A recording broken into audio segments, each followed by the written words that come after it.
Welcome to a new film. Today's movie is a fantastic work that blends action and drama, tackling a controversial subject titled The Last 49 Days, the second part of Along with the Gods. You can enjoy this movie as a standalone piece, as its plot is distinct from the first part. However, if you haven't seen the first part, there will be many details you might miss. Therefore, we'll leave a link to watch the first part in the description. Every moment in this movie is crucial, so we recommend paying close attention. The film begins with the appearance of two main characters, Reem and Soul Harvester, who are engaged in a fierce battle to the death against a group of sand soldiers in a place known as Villion's Hell. Before King Yeomra could arrive to stop the battle, everyone bows down in respect for him. As the king expresses his admiration for Reem and Soul Harvester due to their immense power that caused significant destruction in the afterlife, he acknowledges that it was driven by the vengeful spirit they carried with them. This spirit was supposed to have been cast away, but Reem denies this, stating that Su is not a vengeful spirit as everyone believes, but rather an innocent victim. Based on Reem's words, it becomes clear that Su died unjustly before his natural life ended, as someone intentionally killed him, and his death was no accident. Following this, Reem requests King Yeomra to allow him to investigate Su's death. After deep contemplation about Reem's words, which could jeopardize his position as a soul harvester, King Yeomra agrees to give Su a chance to participate in the Hell trial and permits Reem and Soul Harvester to uncover the reason behind his death. The king adds new conditions during the trial period of 49 days. He tasks them with bringing another soul, that of an old man named Sam, who has died multiple times in the past, but is protected by a powerful guardian named Sanji, making their mission even more complicated. Sanji's strength far exceeds that of any other soul harvester, creating great difficulty for them to reach the soul of the old man Sam. After lengthy discussions, the soul harvesters Mako Shun take on the task of searching for Sam's soul, while Reem accompanies Su through the trial stages. During their search, Mako Shun notices that the old man Sam is always accompanied by a young boy named Hyun, his grandson. Due to Mako Shun's nature as a human soul harvester, he faces no difficulty dealing with the child Hyun. However, when they discover that Sanji was protecting the old man Sam through a jar located in his house, they decide to find the true form of Sanji to destroy the jar, weakening his power and allowing them to capture Sam's soul easily. But a mistake occurs when Mako Shun grabs the wrong jar, leading to a battle with Sanji, who defeats him effortlessly. Afterward, Mako Shun apologizes to Sanji and explains their situation and what they are facing in the afterlife. Sanji reveals that he knows them well and has been following the events of their lives during their previous trials. But it seems their memories have been erased, and they do not recall anything about their past lives. Then Sanji says he will allow them to capture the soul of the old man Sam, but on one condition: his grandson Hyun must wait until the end of August to finish his studies, about 40 days from now. He emphasizes that all he cares about is the child Hyun, and he doesn't want him to suffer if his grandfather dies now, as he would lose the last remaining close relative in his life. Mako Shun returns to the afterlife and informs Reem of what the guardian Sanji said, confirming his immense power and the difficulty of defeating him. Nevertheless, Reem pays no heed to their words and asks the soul harvesters to find another way to capture the soul of the old man Sam before the deadline expires. On the way to the trial stages, Reem uses giant fish to bypass the darkness hell as quickly as possible. On the way, they pass through the hell of laziness, where they closely witnessed how people who were lazy in their lives were forced to run endlessly to escape a massive stone grinding machine. If they fell under it, their bodies would turn to ash. Meanwhile, in the human world, thugs were raiding the old man Sam's house to collect the debts he owed. These thugs managed to overpower Sanji, who was in his human form and unable to use his powers. Sanji was injured and fell to the ground, unable to get up. Mako and Shun approached him and offered their help. They suggested finding an orphanage or a suitable place for the child Hyun to stay after his grandfather's death, promising that they would always take care of the boy until he grew up. In return, they asked Sanji to tell them their full story from the past, as they had lost all their memories since becoming soul harvesters. Due to his urgency to save the old man Sam, Sanji accepted the offer. After reaching an agreement, Mako quickly intervened and took revenge on the thugs, while Shun helped rescue Sanji. Then, Sanji began recounting their past story. He told them that Mako, in the past, had been the greatest warrior during the reign of the Koryo Kingdom and was known as the White Leopard. He was a fierce warrior who terrified enemies with his roar and was tasked with guarding the northern royal borders. He always wore a white scarf to cover his face while killing, which earned him his famous title. Then Sanji spoke about how Shun began helping Hyun. Hyun's mother had died shortly after his birth, and his father fled due to accumulated debts, leaving them behind. Since then, Sam, the grandfather, had been responsible for taking care of the child Hyun. However, they were at risk of losing their home due to failed investments and large debts chasing them. Therefore, Sanji was determined to protect the child and ensure he didn't suffer or grieve after his grandfather's death. On the other hand, Reem was talking to Sue about his past. Reem was the son of one of the most powerful and famous landowners during the time of the Koryo Kingdom. His father was a highly respected figure, known for his nobility and compassion, even toward his enemies. One day, Reem's father adopted a child who had lost his parents in the war. Gradually, Reem began to feel jealous of this child because his father gave him much more attention than he gave to Reem. As they were talking, a flock of predatory birds emerged from the ground. Everyone fled quickly because these birds represented real danger. While they were desperate, a predatory dinosaur appeared and began attacking the birds ferociously. Despite that, the situation remained dangerous because the dinosaur started heading toward them as well. Suddenly, another, larger and stronger T-Rex dinosaur appeared and swallowed them all. At this point, Reem explained that this pack of dinosaurs arose from the fear within Sue, and that the dinosaurs did not intend to kill them, but brought them here for judgment in hell. Meanwhile, Mako and Shun took Sanji and the child Hyun to an orphanage. However, the orphanage refused to accept the child according to their regulations because they were not his legal guardians and could only accept him with an official authorization from his guardian, as he was still alive. When Sanji saw that Shun was playing with the children, he told her that she had always loved children in her previous village as well. Then Sanji began recounting Shun's story. When the armies of the Koryo Kingdom attacked her village, Shun tried to save the children and took them with her to hide in the forest away from the soldiers. One day, while Shun was searching for medicinal plants in the forest, a beast attacked her, but luck was on her side.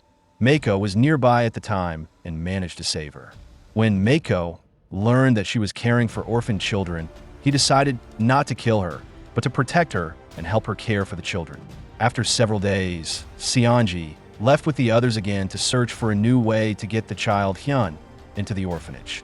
They tried to file a complaint with the civil registry, arguing that the old man Sam was incapable of taking care of the child Hyun due to a hearing problem, but their plan was uncovered by the police there. The official in charge suggested that Hyun be adopted by any orphanage, but the grandfather strongly refused this suggestion and insisted that he was the only one who would continue to care for the child until his last breath. Meanwhile, Reem arrived at the Hell of Injustice and demanded that the prosecutors immediately imprison him inside a block of ice for 500 years because he had caused chaos in the human world and affected the afterlife due to the grudges he held against others, which led to the creation of a vengeful spirit. At this point, Reem intervened and said that the vengeful spirit did not arise from his personal nature, but because Sue had died unjustly. Therefore, Reem asked the judge to summon a witness during the trial, Dong, a friend of Sue. Although Dong was receiving treatment at the hospital due to injuries sustained during a suicide attempt, the judge summoned his spirit from the human world through the dream realm. Initially, Dong tried to evade when Reem asked him to tell the truth about the night Sue was struck by fire. Reem had discovered that Sue was still alive when they were carrying him to bury him in the forest.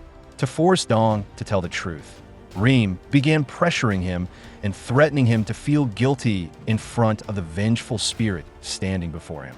However, Dong, who was suffering from severe depression in the hospital, suffered a heart attack and eventually died. Since the main witness had died before presenting the evidence, the judge of the Hell of Injustice decided to temporarily release Sue and allow him to participate in the upcoming trial.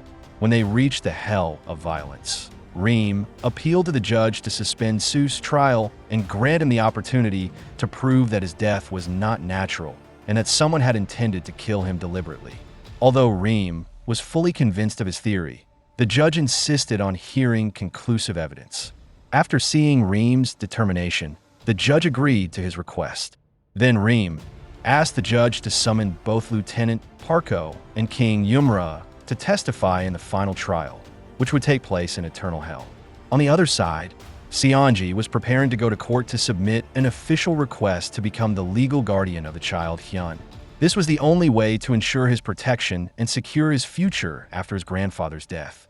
But upon returning from the court, they were shocked. They found the home of the old man Sam and Hyun in a state of destruction and chaos. Hyun was sitting crying next to his unconscious grandfather. Quickly, Sanji felt his strength beginning to diminish significantly. It turned out that the people who had looted the house had destroyed the jar that represented his true form. In his final moments, Sanji revealed a shocking truth to Mako. Mako himself was the person who killed the people of Shun's village, and while trying to atone for his sin, Shun learned how to survive and protect herself. He taught her how to care for orphans and protect them. Nevertheless, Mako's actions in protecting the children negatively impacted his work as a royal border guard, leading to his sentence of being fed to a pack of wild wolves in the forest. Mako managed to survive the attack of the ferocious wolves, despite being surrounded by them alone. Without thinking, he headed to Shun's hideout in the middle of the forest. When he met her, he confessed that he was the one who killed her family and the villagers, and he tearfully apologized to her. Although he knew that his brutal act could not be easily forgiven, he told her that he had to protect her now. He urged her to take the children to the mountains immediately because the kingdom's forces would soon arrive and kill them all. After hearing Mako's deep regret and sorrow, Shun agreed to forgive him, and they parted ways in tears. As Mako and Shun were about to ask about the end of their lives, Sanji's body disappeared, and the memories of the old man's death appeared before them. At that moment, Mako understood the meaning of Sanji's last words before his death. You must see things upside down to know the truth. Here, Mako discovered a terrifying shock. The commander who ordered his execution and killed all his men was Reem, his own brother. And the biggest surprise was that Reem had been with him for thousands of years, and they had been performing their duties together as soul harvesters. This meant that Mako was the child adopted by King, Reem's father. At that moment, Mako and Shun's memories gradually started to return, and they remembered how their lives had ended. After Reem came back, he killed Mako. Then, suddenly, Shun attacked him and stabbed him in the stomach. Despite the intensity of the blow, Reem retaliated viciously and killed Shun. However, the wound she inflicted was extremely serious, and it eventually led to Reem's death. After Reem died, King Yeomra and the Soul Reapers appeared and offered him a deal to atone for his sins and get a second chance at reincarnation. The deal was that he would work under King Yeomra as a guardian of the dead during the judgment trials. If he could successfully guide four righteous souls through the trials, he would earn the chance to be reincarnated. King Yeomra also told him that his brother Mako and the girl Shun, whom he had killed, would serve as his assistants during this mission. However, the king erased Mako and Shun's memories, while leaving Reem's intact. This meant that Reem would live with his painful memories for 1,000 years as punishment, forced to remember everything he had done and regretted.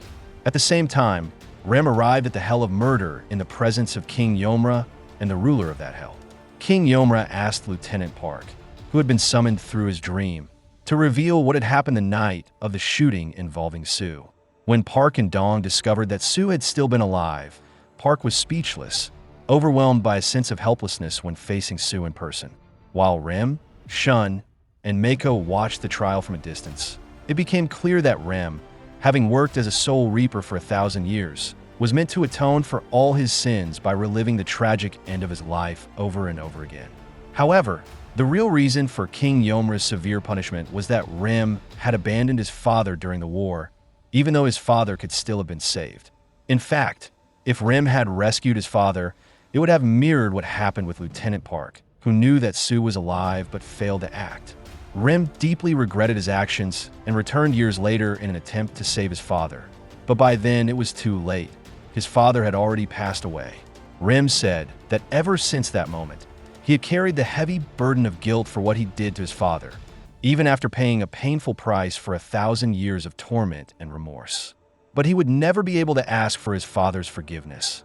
And to him, that was the true definition of hell. That's why Rem didn't want Lieutenant Park to suffer the same fate, because Park still had a chance to reevaluate his actions and try to make things right with Su. Once it was proven that Su's death had been unjust, the judge of the Hell of Murder declared him innocent. Su was restored to his original form as a soul and reassigned to his previous role as a Soul Reaper.